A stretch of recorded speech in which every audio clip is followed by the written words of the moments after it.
Now this lift chart goes from it is a line chart. Okay, so sometimes lift charts can be plotted as a bar chart. So it's the same plot, okay, but it's done in a different way. You look at the lift as a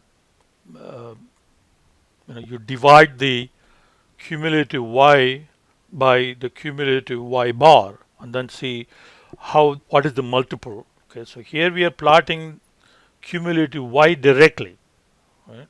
Whereas in decile wise lift chart, lift is calculated slightly differently, which is cumulative y divided by cumulative y bar.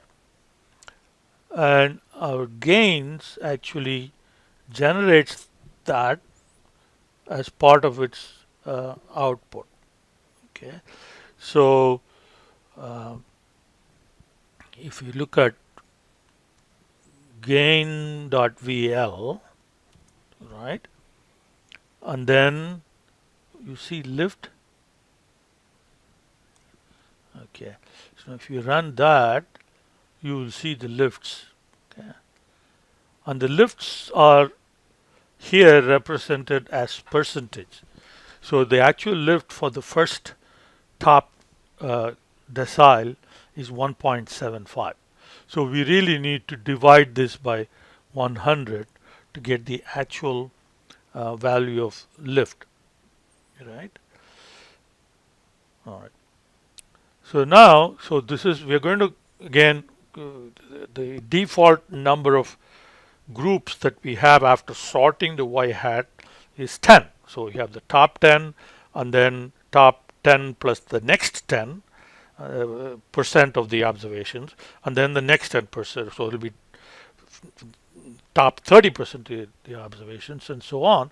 So you have the x-axis values. Okay, remember that y-axis is your lift, x-axis is the percentage of observations as you go down the list, and that is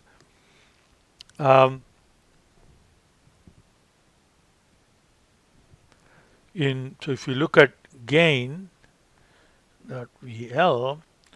so there is a result output called depth. So the depth gives you 10, 20, 30 to 100 because you're dividing it into 10 equal parts, right? So if you take these two and use these in ggplot, you will have your lift chart. So we're going to set up a data for plot data frame. Okay, data frame. Okay, so the first one is lift equal to that. Okay, and depth equal to that. Okay, so we run that. So now we have data for plot. So we have a depth and the corresponding lift. So now we can do a ggplot.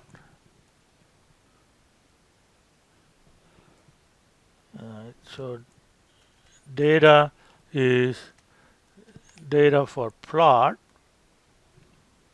okay, comma mapping equal to AES, x equal to depth, right, y equal to lift,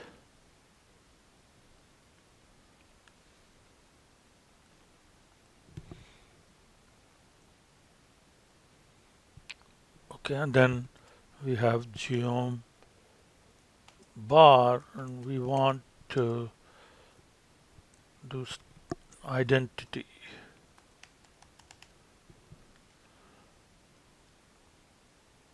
Okay, so there you have it. And then, if you want to put the label for each bar, and you want to change the x-axis, y-axis, we covered all that in chapter 3. Okay, one last thing, and suppose we want to change the number of groups the data set is divided into. So instead of 10, um, you want the gains so I have 2 here, I don't know why. Okay, you can specify that here, like groups equal to 10 is the default. Suppose if you do this with 20, right? So now if you go to gains.vl, you will see that there are 20, they are all divided into groups of 20. Okay, so then if you run this, and you will see there are 20. Okay, so the depth is divided into 20 groups. So that's how you will change the number of bars in your lift chart.